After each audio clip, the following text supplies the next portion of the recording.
and I can't remember which of the two, but there was one of them where you talked about anxiety in one of your talks. Do you think that having anxiety is common for people with autism? Yes. I would say it is a common occurrence. A lot of people on the spectrum, as a previous guest of mine said, is the walking definition of anxiety. Why do you think so? I think they're the walking definition of anxiety, since the rigidity makes us anxious. We're so tedious on our schedule. If it doesn't go great, it's panic mode for us. Do you worry all the time that things aren't going to go great, or is it just in that moment if there's a change? I think it depends on where you are on the spectrum. For some, probably it's extremely rigid or it's panic mode. For me in particular, I'll go with the flow for a little bit, but I have a limit.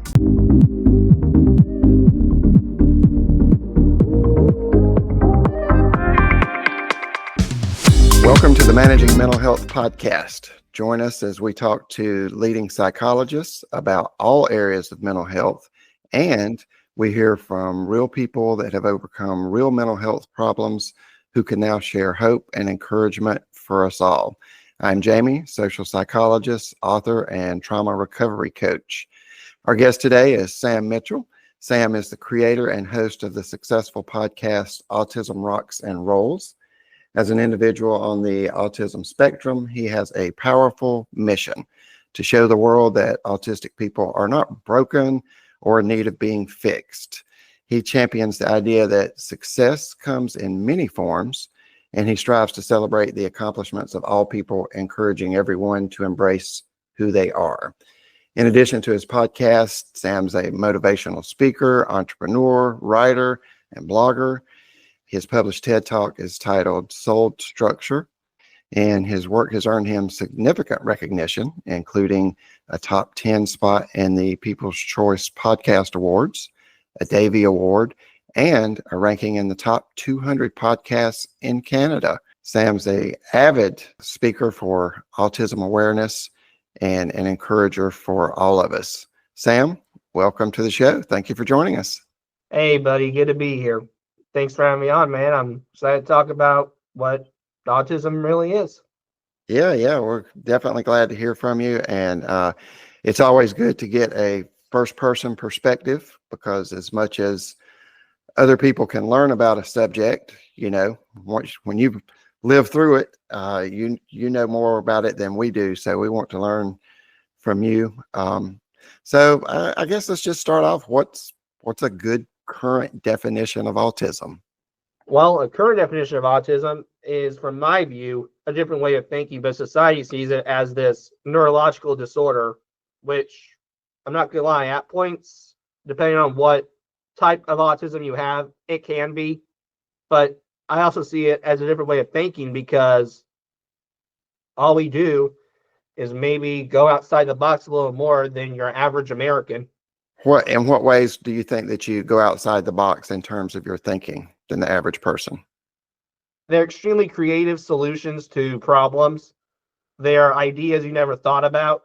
They're sometimes so out of the box that it's unreasonable and maybe unrealistic, but not harmful. For example, have you ever waited in the parking lot for a dentist office because you were in so much pain with your tooth and the dentist place was closed? So what you decide to do is wait in the apartment, not wait in the apartment, I don't live in an apartment, wait in the parking lot, because in your brain, being there in some form makes you feel better.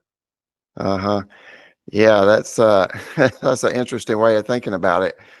And I guess, you have that association of just being there. It kind of helps you feel a little bit better just because you're there.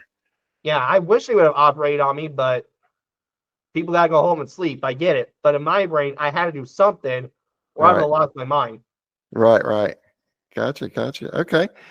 Yeah, so definitely for people on the autism spectrum, there's a different way of thinking of things, and a different way of looking at issues. And sometimes it's not ways that other people would think of. There's, like you mentioned, there's a lot of creativity super intelligent. The people I've talked to in the past have just been very solid thinkers and tend to notice things that maybe other people don't. So that's a really cool way to look at it. I know you've accomplished a lot of great things already, and you're doing a lot to raise awareness for autism. How have you, in general, how has it been, growing up and learning to navigate the autism world? It's been a time, brother. It has been a time. I say it's been a time because life, for the longest time, didn't make sense. Even after I was told at 6 years old, and I understood why I was different because my mother read me a book, and that was pretty much the explanation of this is why you do what you do, Uh-huh. and this is why those without autism don't do what you do. It was so Uh-huh. confusing because I just wondered, why are we socializing this way? Why do people make friends with the person who's the most evil child alive? Why Uh-huh. do people get bothered by going in the rain? But for me, if I go in the rain and get my shirt wet, it's a nightmare. How come it's not a nightmare for everybody else? Uh, so you started noticing the differences in what some people uh, experienced versus what you experienced, or at least how there was a different effect.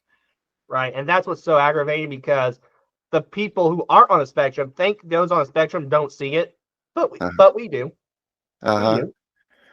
Yeah, yeah. I think We you're just need to right. keep our mouth shut, or it's going to go south for everybody. Yes.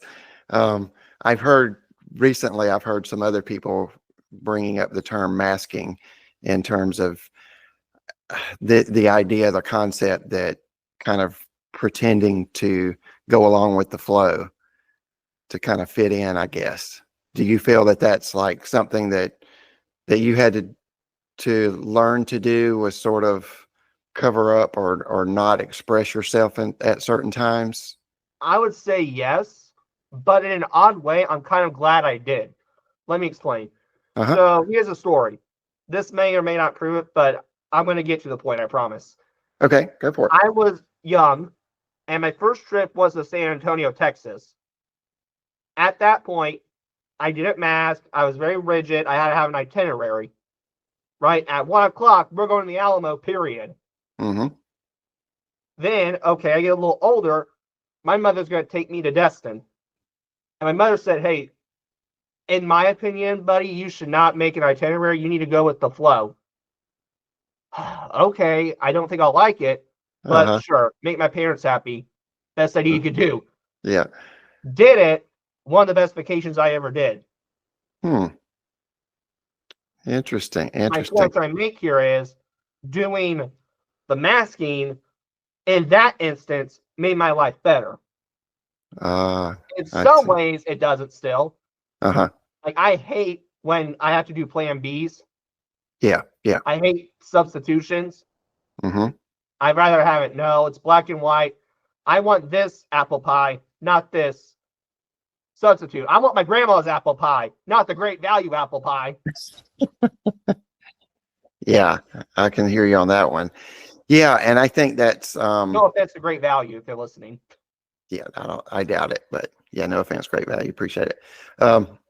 Yeah, I think that's common with people that are on the spectrum in terms of the rigidity and not liking change.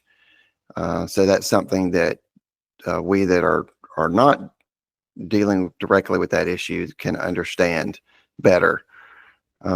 But you also bring up a great point in that you said, as you were getting older, so you learned in that case anyways that, okay, well, going along with that flow and just learning a new skill, a new a way to look at circumstances, you actually enjoyed it at that time. So I think that's pretty cool. That's a good observation. Um, what would you say about? I think I heard it. I have listened to a couple of your your programs, and Oh, there which was one? I'm always curious which ones. Just well, I know I listened to the TED Talk, and then I listened to another interview that you had that was on your website, and I can't remember which of the two, but there was one of them where you talked about anxiety in one of your talks. Do you think that having anxiety is common for people with autism? yes, yes. I would say it is a common occurrence. A lot of people on the spectrum, as a previous guest of mine said, is the walking definition of anxiety. Hmm. Why do you think so? I think they're the walking definition of anxiety since the rigidity makes us anxious. We're so tedious on our schedule. Uh-huh. If it doesn't go great, it's panic mode for us. Ah, I see. So do you worry all the time that things aren't going to go great, or is it just in that moment if there's a change? Well, I think it depends on where you are on the spectrum. For some, probably it's extremely rigid or it's panic Mm-hmm. mode. Mm-hmm. For me in particular, I'll go with the flow for a little bit, but I have a limit. Here's a great example. Okay. Okay. I had rescheduled this, right? Because I had a sinus infection earlier. Uh-huh. My rule is because of my anxiety, I reschedule things twice.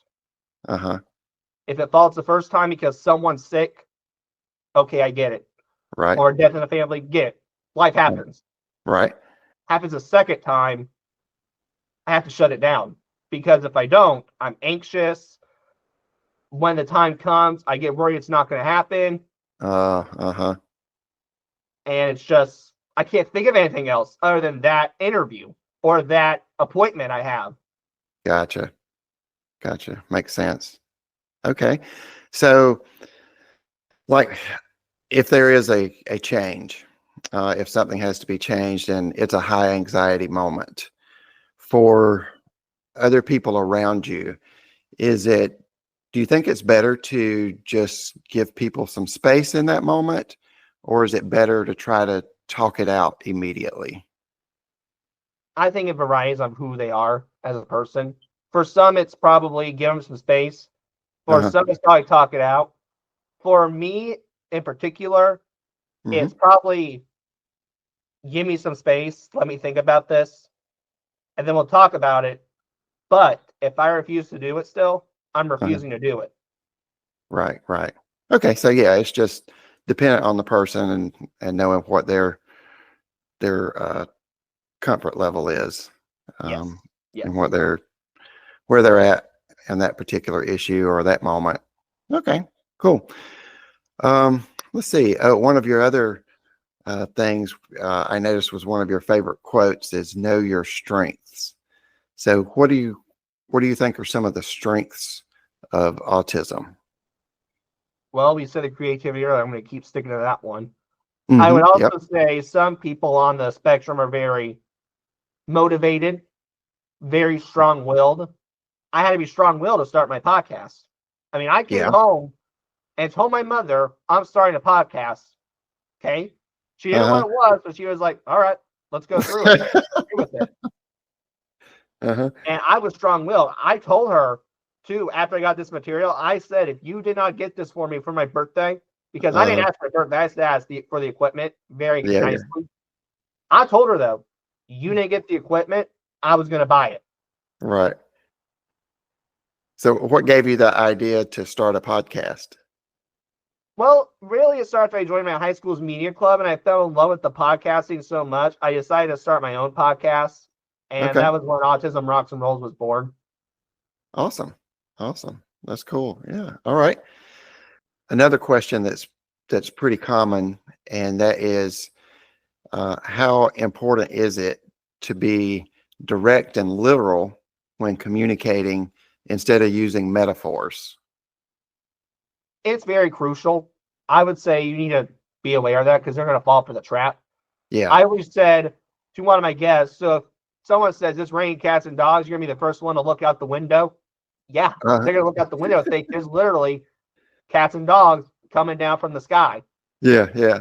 I've been told before, oh, I'm pulling your leg. Look down at the floor. My leg's attached to me. It can't be pulled. Right, right. I've been told before, too many cooks in the kitchen. Didn't know that one existed, first of all. And I was told too many cooks in the kitchen. After that, I said, this isn't kitchen. We're going to a wrestling show. Uh, Because too many cooks in the kitchen means too many people. right, right. Gotcha. Okay. Yeah, yeah. I had heard that before, and so I just wanted to ask about that because that's interesting. I think it's something that, we kind of just take for granted. And this is true with, I don't know, any other group of people that we're not a member of, regardless if it's, from a different country, from a different culture, background, whatever. We kind of take for granted that, we don't all communicate the same, and we don't all have the same, cultural understandings. So it's a good consideration. What's some advice that you could give for parents of an autistic child? What are some things that they may need to know that are important? Well, I'll just go off the top with an episode I have made, but it's not out yet. It's going to come out, I think, hopefully Saturday. Okay. I was talking about regression, and my advice to the parents was literally, don't freak out if there's a sign of regression, the person with autism. The problem is, here's the problem. Regression, by the way, means they take a step back, and it's a Okay. big step back. They wake up one morning, forgot how to brush their teeth. Okay. Which is very scary. But anyway, I said on there, the problem is the reaction. I'm not saying the parents shouldn't be, oh crap. But the parents are like, it's 2012 and they think the world's ended. That's not the reaction you need to have. The reaction needs to be, oh crap, let's go through with this. Let's address it. Let's not think there's a meteor shower coming down on Earth.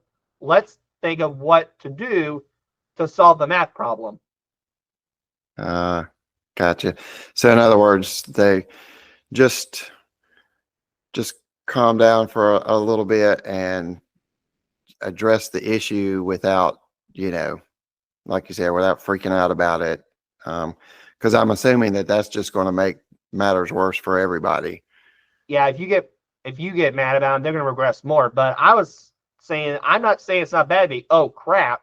Right. It's not okay to be, oh crap, flying all over the place thinking, what's wrong here? I gotta do something.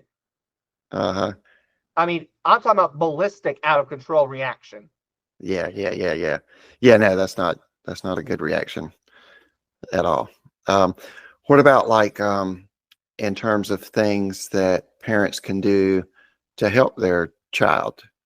What are some things that have helped you over the years? What's helped me is supporting.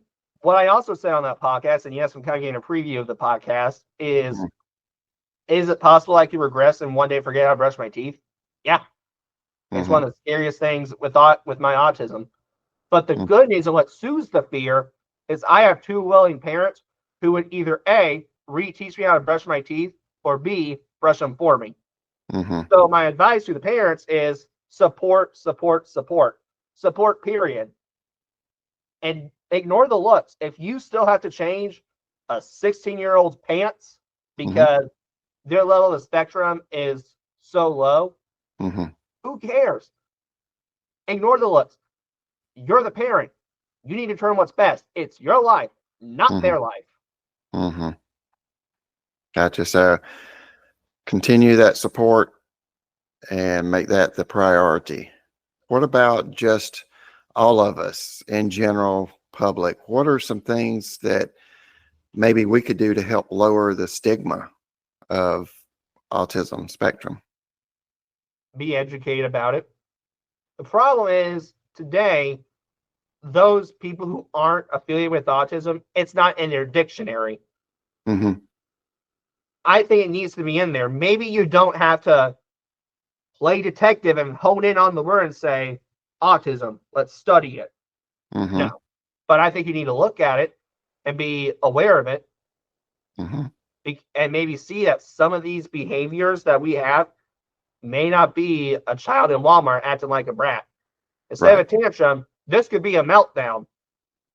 And I've read a lot recently also in terms of companies expanding roles for people with autism. Um, have you read or heard from anybody personally that you think is doing a good job in that, or maybe what's a way that companies could do a better job in that? Well, there's bad news and there's good news to the workforce. The bad Okay. news is the percentage of people who don't have a job on the spectrum is ridiculous. Hmm. 85% Oh, of that's Americans with really high. autism don't have a job because the person with autism is scared. The Yeah. boss doesn't want to keep them around. Uh-huh. They do something wrong in their brain, or they do something wrong, they don't see it, then they get fired. They don't get any feedback. It's pathetic. The Hmm. good news, though, is I have met people who are trying to change the 85%. Okay.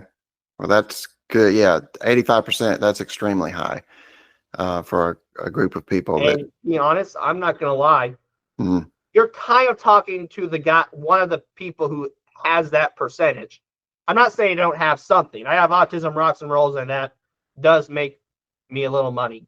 But do sure. I want to go live on my own and pay the bills with something? Yes. Gotcha. And I can't right Mm-hmm. now. Literally because I've been neglected several times. And I'm Mm-hmm. going to predict, I'm not saying it's for certain. Maybe it's just because of my skills aren't up to par. Uh-huh. But I'm going to predict because I have to check box that mark autism. And my Mm-hmm. mother and I don't see eye to eye on that. She doesn't think I should. But to me, I should because one, it's part of my advocacy work. And two, Right. I'm honest. So if I don't think I'm checking it, I think I'm lying. I'm not going to do that. Yeah. Yeah. Yeah. And you're talking about on an application where it says, do you have a disability? And you check yes. And then there's like this big list and stuff. Yeah. I can imagine that would be, to use a metaphor, and this isn't literal, but a two-edged sword. In other words, there's the good part of it, like you're saying, just being honest and your advocacy. But there's also the possibility that it could keep you from getting a job if people, are afraid to hire someone in that position. Um, so yeah, I think I that's can give something. advice on that too before you continue Yeah. on. Yeah. Yeah, My please. point right now is if you're not getting a job and you're listening, you're on the spectrum and no one's hiring you, Hmm. start your own company. That's what I did. Yeah. I started Autism Rocks and Rolls, and today I'm making some money off of it. Is Hmm. it the amount I want to make? Not all the time. Hmm. But is it something? Yes. And I believe something's better than nothing. Right. And it can grow. You keep being consistent with it and it can grow. I think that's a great point. And I think especially as you mentioned earlier, the the creativity that is just innate in a lot of people with autism. I think maybe pursuing those types of careers in terms of, art, music, photography, design, things like that. That could be a good avenue. And people that have companies that that do those things can probably do more to open up positions, even if it's part-time, even if it's doing one aspect of the job. They can do that, and that would be a good way to help lower the stigma, help get some of those 85% into a working profession. What's something currently that you're working on for awareness? Well, I mean, there's some projects coming up. Projects I've done. I have a commercial you can check out on YouTube. Just type in Autism Rocks and Rolls commercial will pop up. I'm also a new online children's television show producer for a children's show called The Gina Mitchell Show. The way I Okay. like to describe it, it's trying to be Bill Nye the Science Guy, but instead of science, it's with autism. Oh, that's cool. That sounds like it'd be fun. Oh, it's fun. Are I you just gonna wish we make could make more episodes. We've been kind yeah, of behind on schedule because of sicknesses ran through our house like crazy, but we're going to Yeah. definitely try and make an episode again this month. Okay, cool. Yeah, just stick with it. Stick with it. Keep going. And are you going to mix any chemicals, like, and try to blow stuff up? Oh God, no! I'm going to Oh call man. a fire expert for that. If I do come up with that idea, though, I'm not calling a fire department. Yeah, it's probably not a good idea to do stuff that's extremely dangerous. But anyways, And maybe I'll call Bill Nye and tell him to come and help me out. Maybe make him a guest. yeah, that'd be cool. Say, hey, look, I need your help with this. I want to try this, but I don't know how this is going to go. Okay, cool. How can listeners follow you and learn about your current and upcoming projects? Well, it's on my website, Autism Rocks and Rolls, and you can find me on your favorite media platform. Not a hard guy to find. If you Google me in your search engine optimization, something will pop up. Trust me, I know because I've done the research myself. Okay. Awesome. Well, Sam, thank you so much for being with us, sharing your heart, your passion. And I think that I know I definitely learned a few things. And I think it's, again, important for us all, like you said, to be educated, regardless of whether we're in the direct contact, if this is an issue that we deal with daily or not. We're still here together. So I encourage our listeners to just take the opportunity to check out your projects, your podcasts, listen and learn. And for our listeners, thank you for joining us. You can find more about Sam, including his website, in the description. So definitely check that out and follow him. And for the future, please subscribe, like, comment, and share to stay connected to this community of mental well-being as we all learn and grow together.